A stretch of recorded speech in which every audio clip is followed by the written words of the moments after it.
안녕하세요, 올바른입니다. 제네락의 2분기 실적을 요약하자면 첫 가이던스 상향이자 새로운 투자 포인트라고 볼 수 있습니다. 2022년부터 이어져 온 다운사이클을 끝내고 제네락이 처음으로 업사이클의 신호를 줬습니다. 어찌 보면 전력망 관련주이기도 하고 어찌 보면 인프라 법안 수혜주이기도 하며 금리 인하 수혜주이기도 한 제네락에 대해서 정리해본 자료입니다. 제네락 홀딩스는 백업 전원과 소형 발전기에 대한 해자를 갖고 있는 기업입니다. 단일 엔진 출력이 800W에서 3250kW에 이르기까지 다양한 고객에 맞춘 발전기를 설계 및 제조하고 있습니다. 주요 전방 고객의 카테고리를 분류해보면 가정용인 레지던셜과 그리고 상업 및 산업용인 C&I, 커머셜 앤 인더스트리얼이 있고 기타 사업부로 나뉩니다. 매출 비중은 2분기 기준으로 가정용이 54%, C&I가 34%, 기타가 12% 정도입니다. 이런 기타 사업부는 고객에게 판매되는 애프터마켓 부품이나 액세서리나 설치 및 유지 보수 서비스, 연장 보증 수익이나 그리드 서비스, 원격 모니터링 서비스 수익 등이 포함되어 있습니다. 매출 비중 54%에 해당하는 가정용 사업부가 그리는 에너지 생태계는 이런 식으로 구성되어 있습니다. 발전기를 통해서 정전이 발생하거나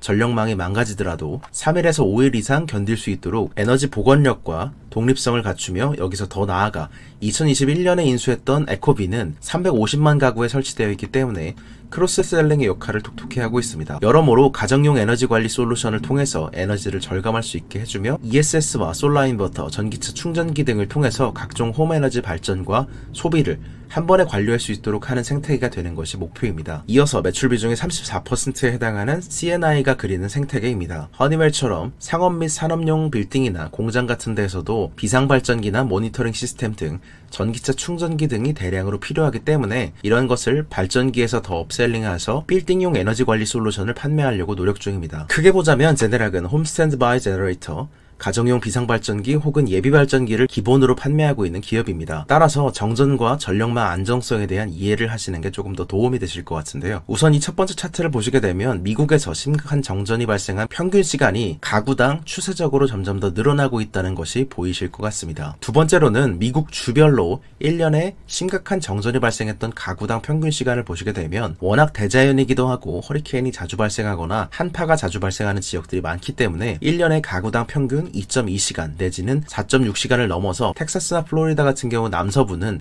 1년에 평균 6시간씩 정전이 발생하고 있음을 아실 수 있습니다. 농작물의 허리케인 피해를 본 비율을 보고 있는 차트이지만 일반 가정에서도 얼마나 허리케인 피해를 많이 받는가는 피해 지도와 거의 일치한다고 보셔도 될 것 같습니다. 보시면 이제 캘리포니아에서 사람이 줄어들고 텍사스나 플로리다 등 동남부로 노년층의 이주가 가속화되고 있는 국면이기 때문에 이들 지역에서는 허리케인 피해 정도가 1년 평균 약 1% 정도가 넘는다는 것을 아실 수 있습니다. 자연재해가 없어도 미국은 1년 평균 2시간 이상의 정전을 겪고 있음을 아실 수 있으며 그 외에 메이저 이벤트가 있을 경우에는 이것을 훨씬 초과하고 있음을 판단하실 수 있죠. 2024년에 발생했던 조단위 피해를 일으켰던 자연재해 모험을 보시더라도 가뭄, 홍수, 허리케인, 각종 심각한 정전을 발생시킬 이슈가 많다는 것을 아실 수 있습니다. 한국은 워낙 한국전력공사가 빠르게 일을 처리하고 있지만 미국은 그렇지 않죠. 허리케인이나 폭설과 한파 등 훨씬 더 큰 대자연의 피해가 발생하기도 하고 전력 회사들의 대응 속도가 다르기도 하면서 대응 속도가 평균적으로는 좀 더 느리기도 하기 때문입니다. 그렇다 보니 자연재해가 발생했을 때 수백만의 가구가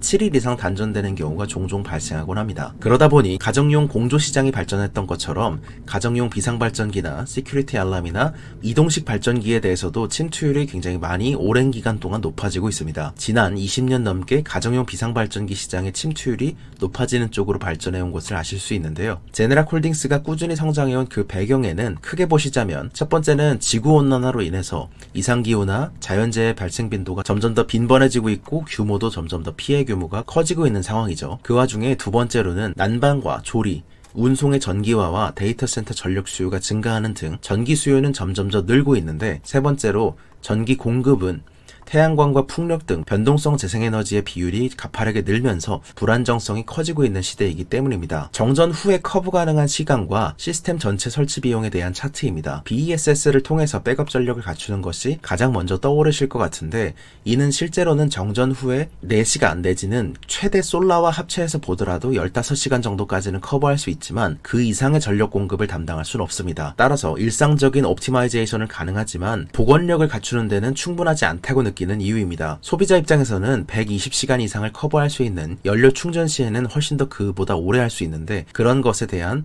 니즈가 있기 때문에 가정용 비상발전기에 대한 수요가 지금까지 높아지고 있는 이유입니다. 소비자 입장에서는 특히 여유로운 캐파를 확보하고 싶어 하기 때문에 7일 이상 단전에도 버틸 수 있는 백업 발전기를 초기 구매 시 채택하는 소비자가 늘고 있습니다. 실제로 전체 시스템의 설치 비용을 보시더라도 스탠드얼론 스토리지에 비해서도 거의 조금 더 20-30% 낮은 가격임을 파악하실 수 있죠. 가정용 비상발전기의 침투율이 증가했을 때에는 TAM이 얼마나 증가하는가 이런 것을 나타내는 지도인데요. 미국 내에서 15만 달러가 넘는 단독주택 중에 가정용 비상발전기를 설치한 비중은 6.25%입니다. 제네락은 가정용 비상발전기 분야에서 약 70%에 가까운 점유율을 가지고 있습니다. 미국 전체의 가정용 비상발전기 침투율이 아직도 6.25%이기 때문에 앞으로도 성장의 슬로프가 꽤나 많이 남아있다고 생각하는 이유입니다. 제네락이 말하는 침투율이란 미국 내에 15만 달러가 넘는 단독주택 중 6.25%가 설치했다는 의미입니다. 가장 많이 침투한 시장은 규모를 봤을 때 미시간주가 대표적입니다. 침투율이 약 15% 정도인데 현재 15%임에도 불구하고 여전히 성장하고 있는 시장이라는 점이 중요합니다. 캘리포니아는 2%이고 텍사스의 침투율은 5%이기 때문에 점점 더 많은 제품이 판매될 거라고 예상할 수 있는 배경입니다. 1%의 침투는 제네락에 따르면 3.5빌리언의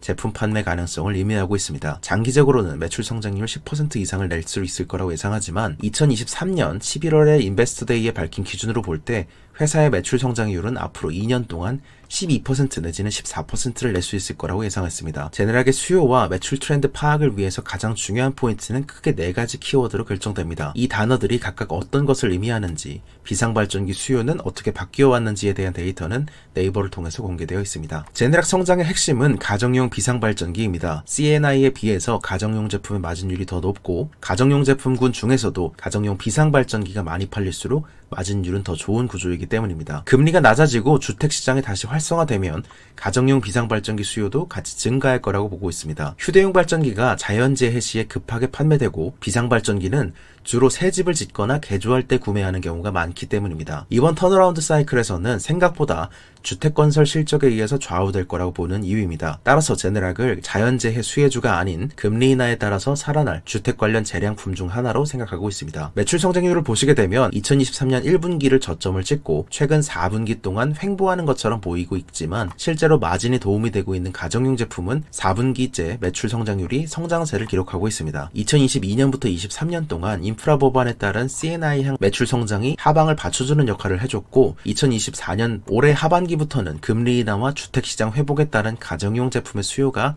상방을 이끌 거라고 보고 있습니다. 미국의 단독주택 착공 건수는 2024년 8월 기준으로 4년 내 최저치를 기록해왔습니다. 제네락의 가정용 비상발전기의 재고 수준을 낮추기 위한 노력도 같은 기간 이루어져 있다는 것을 볼 때 단독주택의 착공 건수와 꽤나 많은 영향을 미치고 있다고 생각하고 있습니다. 단독주택 건설업체들의 모음인 홈빌더 ETF인 XHB가 신고가를 기록 중입니다. MZ세대들이 첫 주택 구매 사이클을 앞두고 있고 지금까지 고금리로 인해서 발생하지 않았던 구매가 금리를 인하함에 따라 발생할 거라고 예상할 수 있기 때문입니다. 주택건설, 리모델링, 건자재 소매업체인 홈디포 또한 최근에 매출 성장률이 YOY로 턴어라운드하며 신고가를 기록하고 있습니다. 잘 아시다시피 미국은 수십 년 고정금리로 모기지 대출을 받는 구조인데 그렇다 보니까 최근에 21년부터 기준금리가 5%까지 가파르게 올라갔던 이후로 신규주택 착공이 4년 내 최저치까지 줄어들면서 제네락이 속했던 가정용 재량 소비재 섹터도 좋지 못했습니다. 이제는 금리 인하를 앞두고 가정용 재량 소비재 섹터도 천천히 좋아지는 그림입니다. 집을 짓는 건설사부터 좋아졌다면 집을 수리하는 데 쓰이는 건자재를 파는 기업들이 좋아지고 있고 앞으로 큰 흐름에서 볼 때 향후 12개월간의 턴어라운드 모멘텀 구간에 여러 순풍이 제네락에도 겹치는 구간이 아닐까 생각하고 있습니다. 지금은 조금 더 단기적으로 보자면 미국의 허리케인 시즌은 6월에서 11월까지입니다. 이번 실적 발표를 앞두고 제네락의 수요의 순풍이 되어준 허리케인은 크게 3가지입니다. 첫 번째는 베릴입니다. 텍사스주의 허리케인 베릴이 강타했던 이후에 제네락 홈페이지의 접속량이 크게 늘었던 게 지난 2분기 가이던스 상향의 배경이었습니다. 두 번째는 헬렌입니다. 9월 말에 플로리다주에 허리케인 헬렌이 강타했었고 세 번째는 밀턴이 강타했었죠. 헬렌이 휩쓸고 간 지 일주일 만에 10월에 플로리다주에 허리케인 밀턴이 강타했었습니다. 강타 후에 3일이 지난 시점에도 55만 구 이상의 정전 상태를 지속하고 있었죠. 이 차트는 베릴이 7월 초에 상륙했던 이후 270만 가구 이상이 정전되고 7월부터 제네랄 홈페이지 접속량이 급증했던 것을 보실 수 있습니다. 두 번째는 밀턴이 10월 초에 상륙했던 이후 210만 가구 이상의 정전이 발생했으며 휩쓸고 지나간 지 3, 4일 후에도 정전을 겪고 있었던 모습을 보실 수 있습니다. 이런 수준까지 허리케인이 겹치게 되자 제네락 CEO는 10월 9일 블룸버그를 통해서 밀턴이 상륙한 직후에 휴대용 백업 발전기의 공급량이 부족한 상태라고 밝혔었습니다. 이어서 현재 소매업체의 선반에 휴대용 발전기가 없는 경우에는 며칠쯤이 지나서야 공급받을 수 있을 것이라고 말한 바 있습니다. 기업 분석 자료에서는 항상 현재 긍정적인 부분과 부정적인 부분을 말씀드리곤 하는데, 현재 부진한 부분, 부정적인 부분을 보자면 멕시코 사업장에서 미국 통신사로의 출하량이 감소한 부분, 통신 섹터가 약했던 부분과 유럽에서 휴대용 발전기 출하량이 줄어든 지점이 컸습니다. 2022년 우크라이나 전쟁 이후에 급격하게 휴대용 발전기 시장이 늘었다가 이 재고 조정 과정을 유럽도 아직 겪고 있는 것이죠. 통신 섹터는 2분기에서 3분기까지가 바닥일 거라고 봤으며 향후 4분기부터는 회복될 가능성이 있다고 전망했기 때문에 통신 섹터의 업황이 바닥이란 점에서는 향후 이 점도 회복되거나 현 상태를 유지할 것이라고 생각할 수 있습니다. 제네락은 5G 통신 타워에 소형 백업 발전기를 넣는 시장에서 상당히 높은 시장 점유율을 차지하고 있기 때문에 통신 시장의 업황도 C&I 측면에서 꽤나 중요한 요소였습니다. 제네락의 3분기와 4분기 매출 성장률과 이익률이 어떻게 변할지에 대한 전망치는 네이버를 통해서 공개되어 있습니다. 이번 주 네프콘을 통해서 전해드렸던 독점 콘텐츠는 총 5개였습니다. 주간 전력 보고에서 미국 가계 소비여력은 강하다는 부분과 이번 주 실적 발표 기업들이 업사이클과 다운사이클을 겪고 있는 부분을 구분해보고 휴렛패커드 엔터프라이즈가 밝힌 기업들의 AI 디테일, 매그니피센트 7 기업들의 주간 코멘트들을 정리해봤습니다. 두 번째는 제네락 기업 분석으로서 52주 신고가를 기록하고 있는 제네락에 대해서 숨어있는 또 하나의 턴어라운드 기업을 분석해본 자료였습니다. 지금까지 매번 올려드리는 기업 분석이 모두 그랬지만 제네락도 최근 6개 분기에 대해서 자료조사를 끝내고 2022년부터 이어져온 다운사이클을 끝내면서 제네락이 처음으로 업사이클의 신호를 줬다는 점이 상당히 유의미했습니다. 발전기 기업 같지만 실제로 사업 구조를 구분해보시다 보면 새로운 투자 포인트로 접근할 수 있는 시점이라고 생각했습니다. 어찌 보면 전력망 관련주, 인프라 법안 수혜주이기도 하면서 금리 인하 수혜주이기도 한 제네락에 대해서 정리해봤습니다. 세 번째는 오픈AI의 마지막 공동 창업자인 폴란드인 자렌바 인터뷰입니다. 폴란드어 팟캐스터로 진행됐기 때문에 글로벌로 많이 알려지진 않았지만 자렌바의 인터뷰 중에 가장 인상 깊었던 발언은 우리가 99%의 확률로 AGI를 가질 것이라는 자신감이었습니다. 인류 기술 발전의 가속화와 인간과 컴퓨터의 뇌에 대한 본질적인 생각 차이를 들어볼 수 있었던 인터뷰였습니다. 네 번째는 생성형 AI는 이미 와있다. 2508개 기업들에게 물었던 생성형 AI의 진짜 ROI에 대해서 물은 자료였습니다. 어떻게 생성형 AI를 쓰고 있으며 기업들의 생성형 AI가 미치는 영향, 직접적인 재무적인 영향으로는 어떤 매출 성장률을 기록하고 있는지, 생산성 향상 효과로는 어떤 것을 보고 있는지에 대해서 분석해봤으며 생성형 AI의 리더라고 볼 수 있는, 한마디로 더 잘 사용하고 있는 기업들은 앞으로 어떤 효과들을 보고 있는지를 구분해본 자료였습니다. 다섯 번째는 업계 전문가 인터뷰로서 같은 해에 태어난 메가 트렌드인 GLP-1과 생성형 AI에 대해서 짚어본 인터뷰 자료였습니다. 노보노디스크의 GLP-1 전략과 엔비디아에서 40년간 일해온 베테랑이 말하는 엔비디아의 본 모습, 메타의 생성형 AI 초기팀 리드가 말했던 세계 최고의 AI 인재를 흡수하는 메타의 이야기에 대해서도 짚어본 자료였습니다. 이번 주 투자의 생각 유튜브 편은 여기서 마치겠습니다. 감사합니다. 올바르였습니다. 좋은 하루 되세요.